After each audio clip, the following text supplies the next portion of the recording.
buenas tardes. El día de hoy vamos a hacer un tutorial de cómo atendemos a una paciente con problemas gastrointestinales, en el cual abordaremos desde la historia clínica, qué componentes tiene la historia clínica, vamos a saber cómo se realiza el lavado de manos, vamos a explicar cómo es la exploración de abdomen para la paciente que tiene los problemas gastrointestinales, los signos vitales y la somatometría.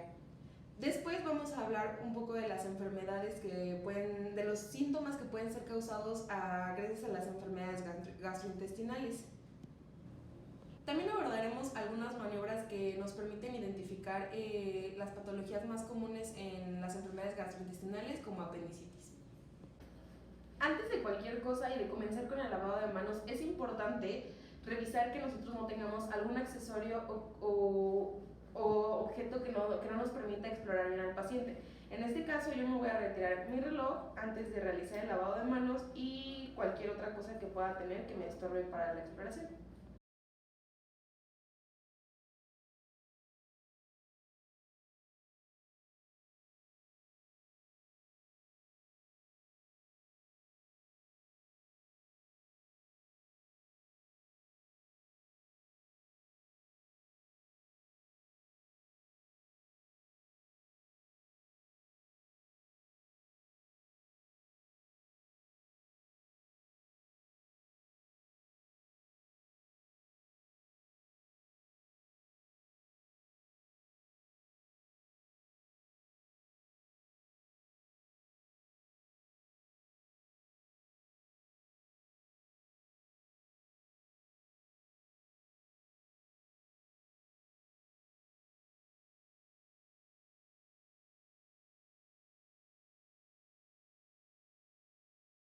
Ahora veremos cómo se coloca el estetoscopio. Primero debemos de fijarnos que nuestras olivas estén viendo como en esta dirección, como para el frente, para poder seguir nuestro canal auditivo. Si se coloca de esta forma, o sea, con las olivas viendo como para nuestro lado, no vamos a escuchar nada. Es importante también que nuestro diafragma esté abierto. Este puede estar cerrado con un movimiento así o así. En cualquiera de esos dos se va a escuchar, por ejemplo, si lo abro de un lado se va a escuchar aquí y si lo abro del otro se va a escuchar de este lado. Es importante que sea de este lado en donde lo estemos utilizando. Es importante pedirle al paciente que tome asiento y nosotros estar del lado derecho del paciente. Como material médico ocuparemos una toalla o sábana y un estetoscopio. Tendremos que verificar la simetría de la cicatriz umbilical. En este caso, la cicatriz umbilical, o sea, el ombligo, se va a encontrar en la línea media en el mesogástrico. También tendremos que verificar la coloración, o sea, que no haya algún tipo de cicatrices o manchitas de otro color. En este caso, esta paciente va a tener estrías en el abdomen inferior. Después de la inspección continuaremos con la auscultación. En esta tenemos que realizarla en espiral, empezando por el hipocondrio derecho y siguiendo toda esta parte hasta llegar al mesogastrio. En este caso voy a realizar la auscultación de esta paciente.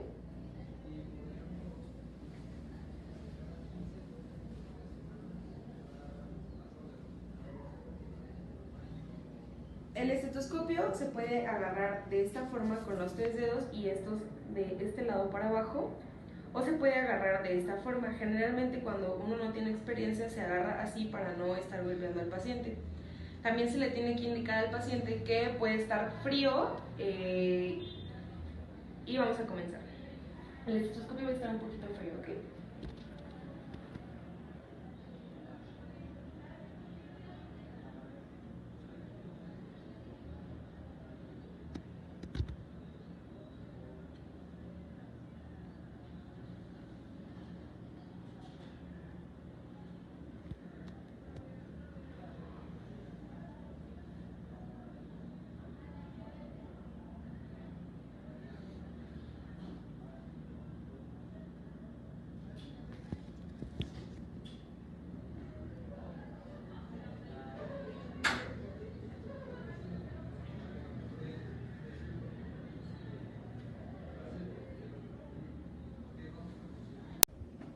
Ahora seguiremos con la palpación. En esta vamos a primero revisar que haya un reflejo cutáneo, en el cual se revisará de forma con la mano y con los dedos juntos rápidamente, como en forma de espiral.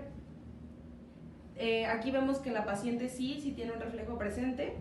Después realizaremos la palpación. Tenemos que fijarnos, primero tenemos que colocar nuestra mano dominante sobre el abdomen. Esta tiene que ser bien colocada, o sea, toda la mano bien puesta, no así ni así, así. Tenemos que fijarnos que la paciente sea o no cosquilluda. En este caso, esta paciente sí es cosquilluda, entonces le pediremos su ayuda. ¿Puede prestarme su mano, por favor? Y pondremos su mano sobre mi mano dominante y después otra vez la mía. Y comenzaremos a realizar. Esto para que esto va a ayudar a que ella es muy cosquilluda y esto disminuya. Entonces vamos a empezar también por todos los cuadrantes.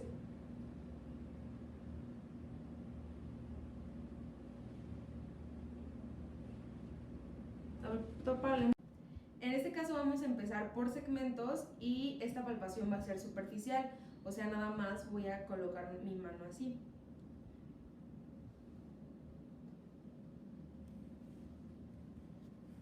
Tendremos que verificar si la paciente hace alguna expresión facial y verificar que no presente dolor.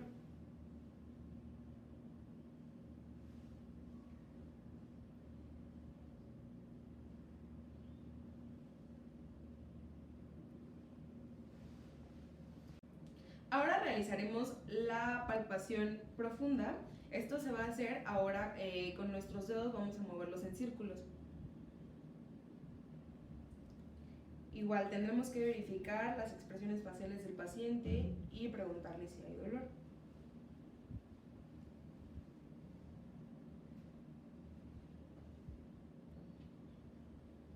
¿Duele ahí? No.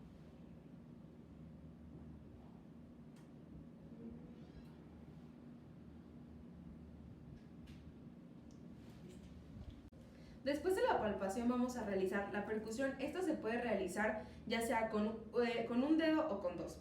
Tenemos que poner nuestra mano bien pegada a donde vamos a escuchar. Por ejemplo, solo hay dos sonidos que se pueden escuchar, ya sea mate o timpánico. En este caso yo me acomodo más con dos dedos, entonces voy a pegarle a mi dedo.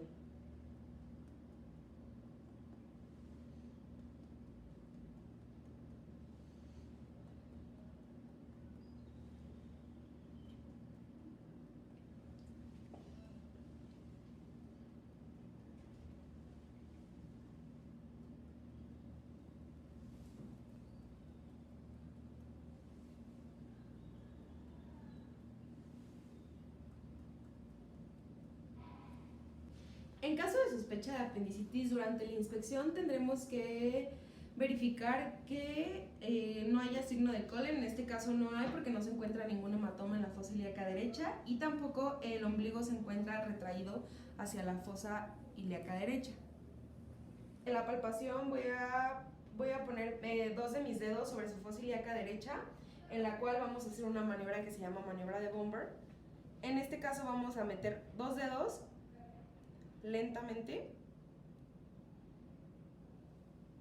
y sacaremos rápidamente. Tenemos que preguntarle al paciente dónde duele más, si al meter o al sacar. ¿Dónde duele más? No duele. Ok.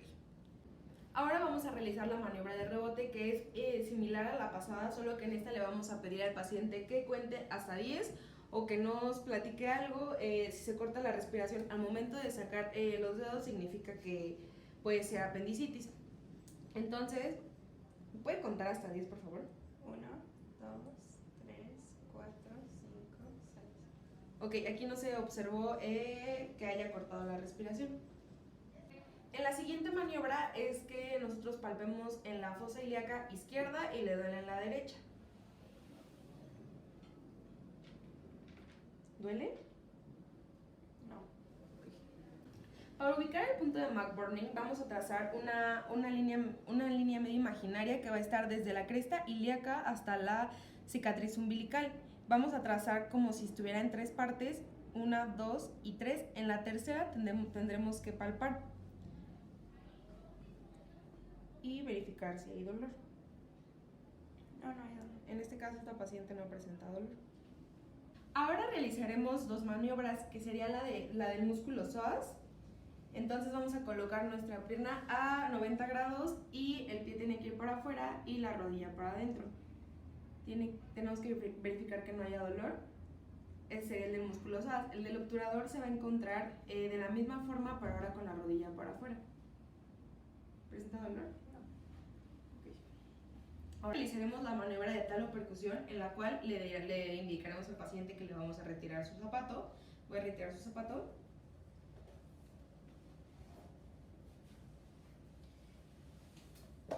Y vamos a colocar igual nuestra pierna como de esta forma y vamos a ver si le duele la fosa ilíaca derecha al momento de hacerle así. ¿Hay dolor? No. Okay. Bien.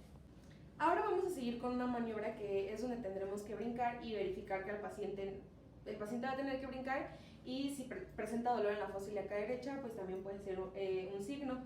Antes de eso tenemos que retirar la toalla. La toalla se va a retirar, o la sábana, como para arriba, haciendo este movimiento,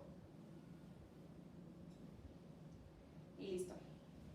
Y pues ya le podemos decir al paciente que baje su playera. Ahora necesitamos que realice 2 brincos y nos indique si hay dolor en la fosa ilíaca derecha o en esta parte, ¿ok? ¿Hay dolor? No. En los componentes de la historia clínica, primero veremos que la historia clínica va a ser un documento legal que nos puede servir a los médicos, ya sea como auxiliar para el diagnóstico del paciente o, en dado caso de que haya algún problema, para tener como antecedente todo lo que se habló en la consulta.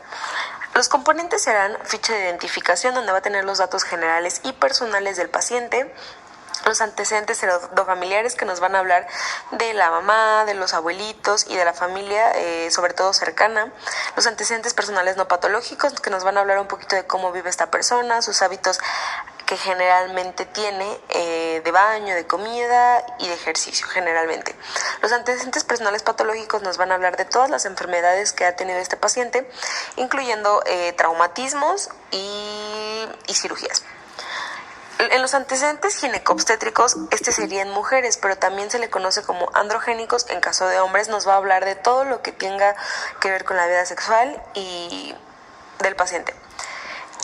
También va a tener interrogatorio, un motivo de consulta, que en este motivo de consulta sobre todo será qué es lo que hizo que el paciente acudiera a la consulta. Por ejemplo, tuvo náuseas y vomitó, y por eso que por vomitar vine.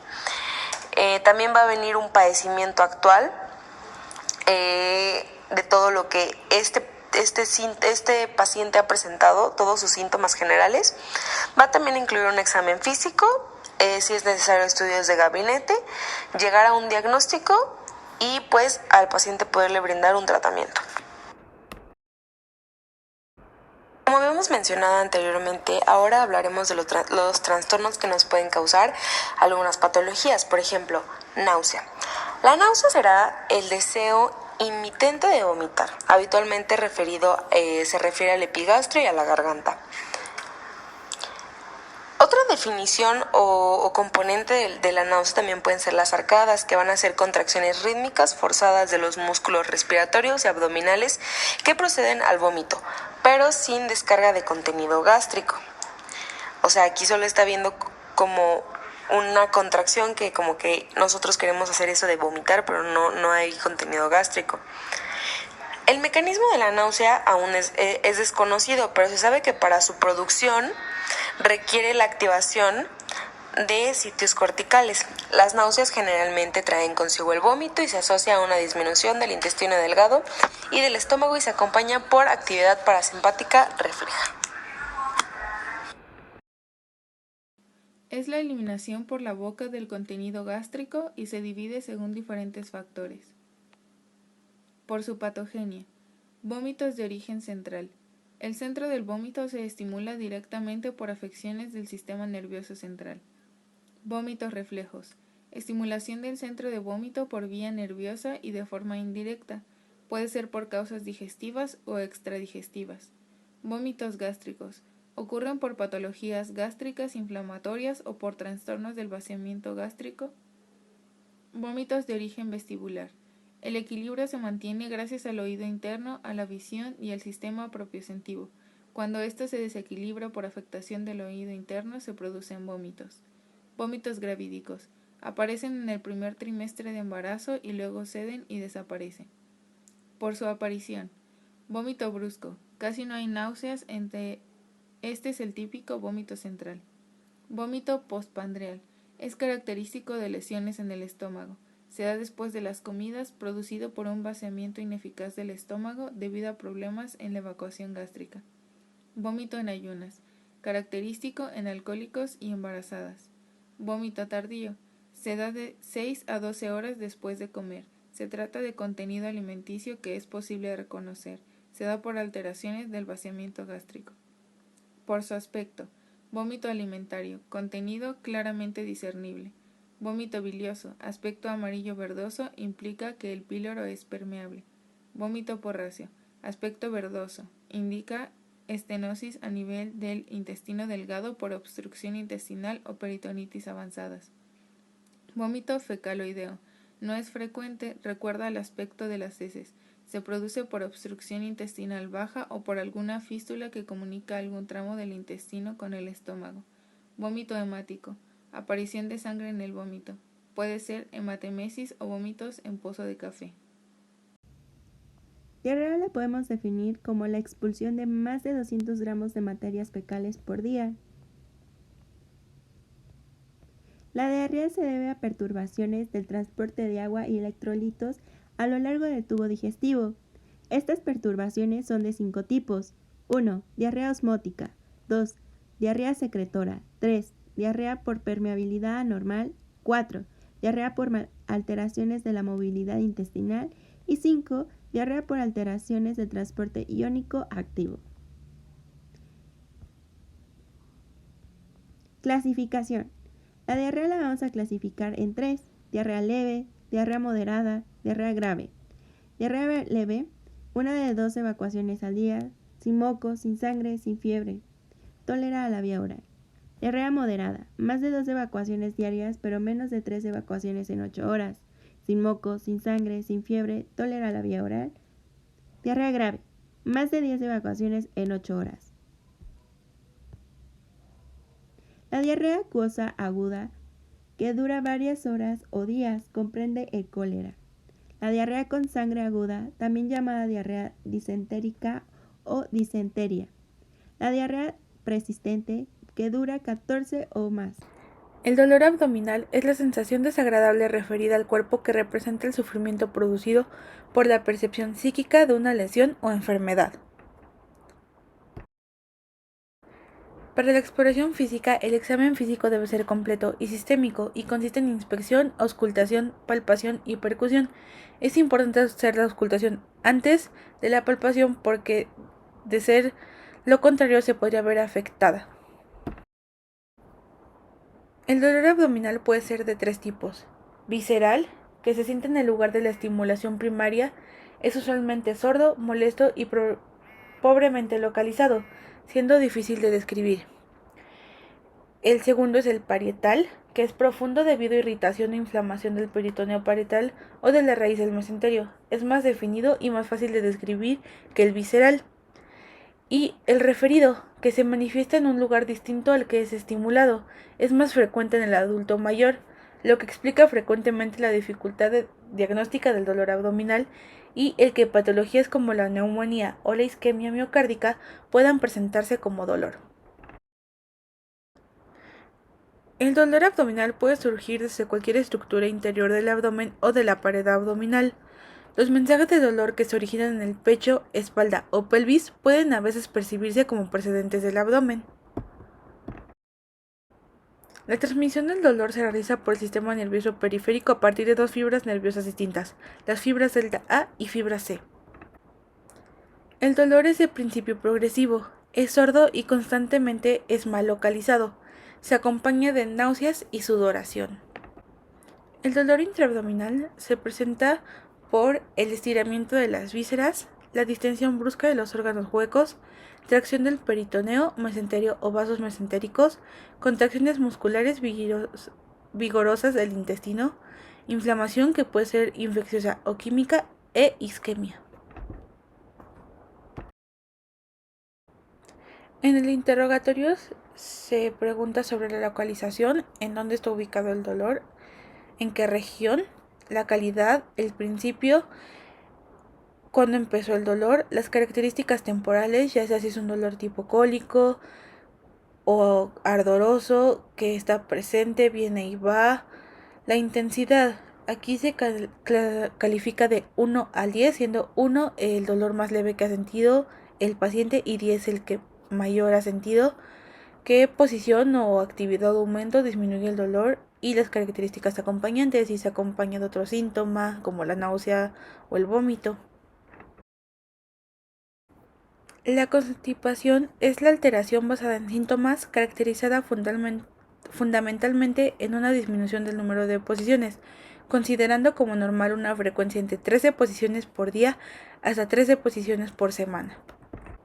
La constipación se define como la presencia de menos de 3 deposiciones por semana asociadas a la presencia de diversas molestias defecatorias.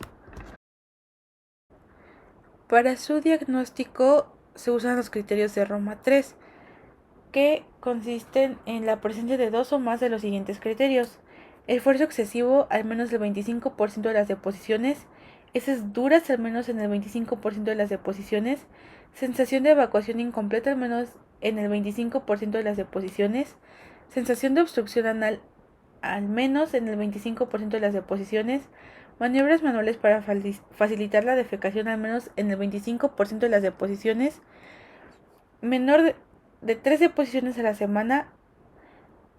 2. La presencia de heces líquidas en raras sin uso de laxantes. Y 3. No deben existir criterios suficientes para el diagnóstico del síndrome del intestino irritable. Los criterios deben haber estado presentes en los últimos 3 meses con inicios de los síntomas al menos 6 meses antes del diagnóstico. En su fisiopatología son observadas 3 anomalías: la alteración de la motilidad del colon, la obstrucción funcional de la salida de la pelvis y la percepción rectal anómala. Conceptualmente, la constipación se divide en primaria o idiopática, en la que existe una alteración intrínseca de la función colónica y o rectal, con tránsito colónico normal, lento, su tiempo de tránsito y su disfunción de la defecación, y una secundaria a diversas condiciones médicas y al uso de medicamentos. Ahora hablaremos sobre estreñimiento. El estreñimiento funcional es el trastorno caracterizado por una dificultad persistente para defecar o una sensación de que la defecación es aparentemente incompleta. Para su diagnóstico también se utilizan los criterios de Roma 3 que ya mencionamos anteriormente y la escala de Bristol, que esta consiste en la consistencia de las heces.